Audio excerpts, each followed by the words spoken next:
The Middle East conflict between the Palestinians and Israel has been raging for many years.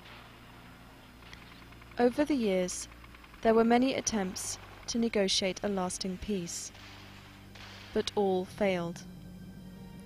Meanwhile, the toll of human life kept rising. Every year, every day, and sometimes every hour.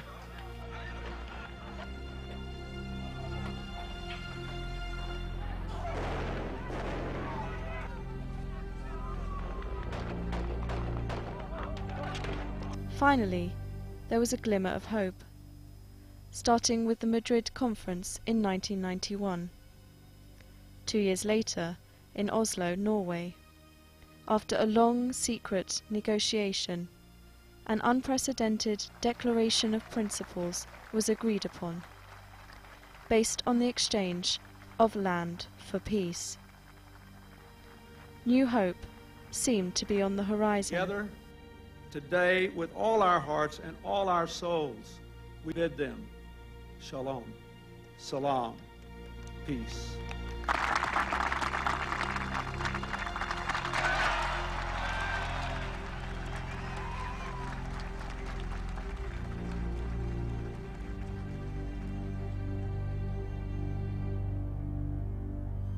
There were many obstacles to peace.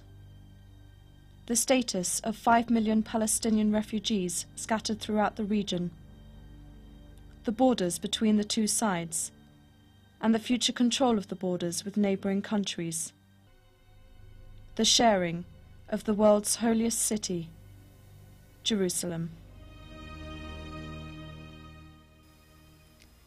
But a major obstacle was advancing, and this put Ramallah and Tel Aviv at odds. The Israeli colonies, or settlements, in the heart of Palestinian land. This obstacle was a direct threat to the guiding principle for the entire negotiation: land for peace. The Israeli settlement policies started almost with the beginning of the occupation.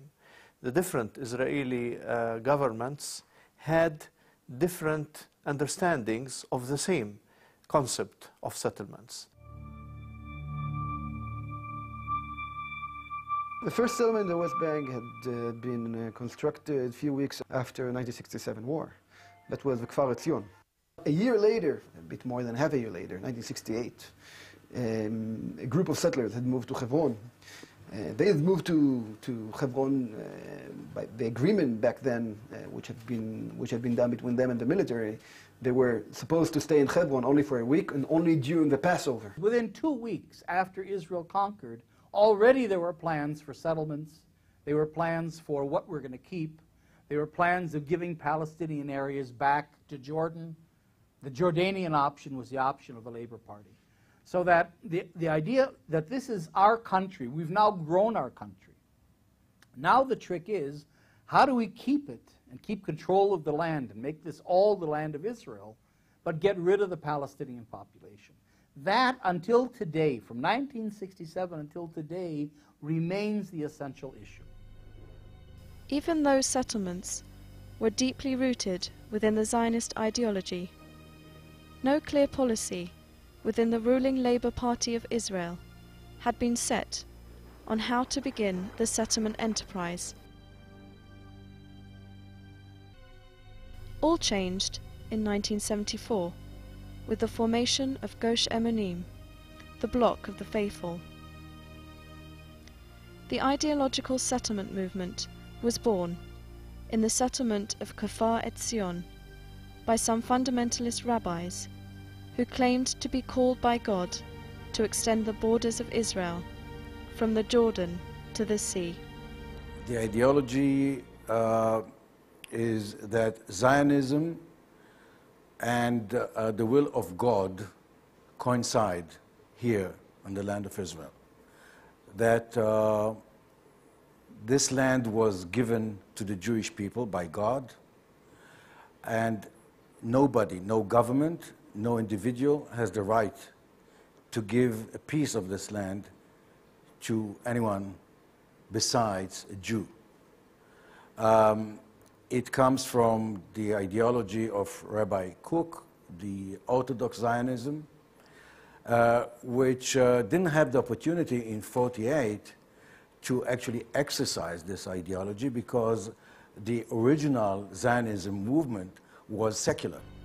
Gush Emunim struggled to find its place within the primarily secular Israeli society and ruling Labour Party. But in 1977, with the election of Prime Minister Menachem Begin and his appointment of Ariel Sharon as Minister of Agriculture, they found their champions.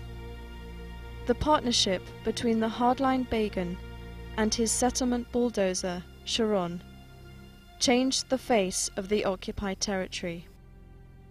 By the time Mr. Begin left office in 1983, more than 100 settlements scattered throughout the occupied territory were now home to the most fundamentalist settlers.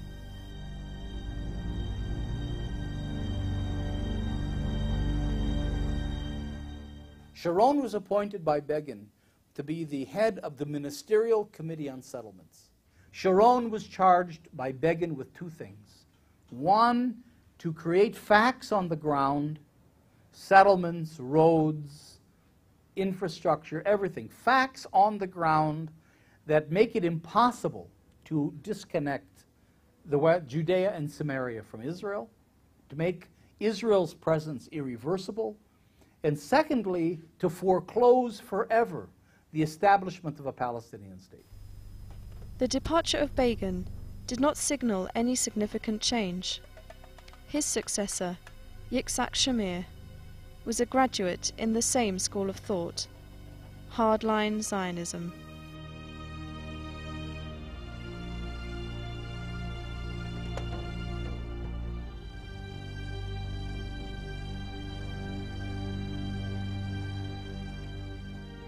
In 1983, the Israeli Ministry of Agriculture and the World Zionist Organization published a master plan that called for 43 new settlements, 300 to 450 kilometers of new roads to connect and serve the settlements, and proposed quadrupling the number of settlement residents to 100,000.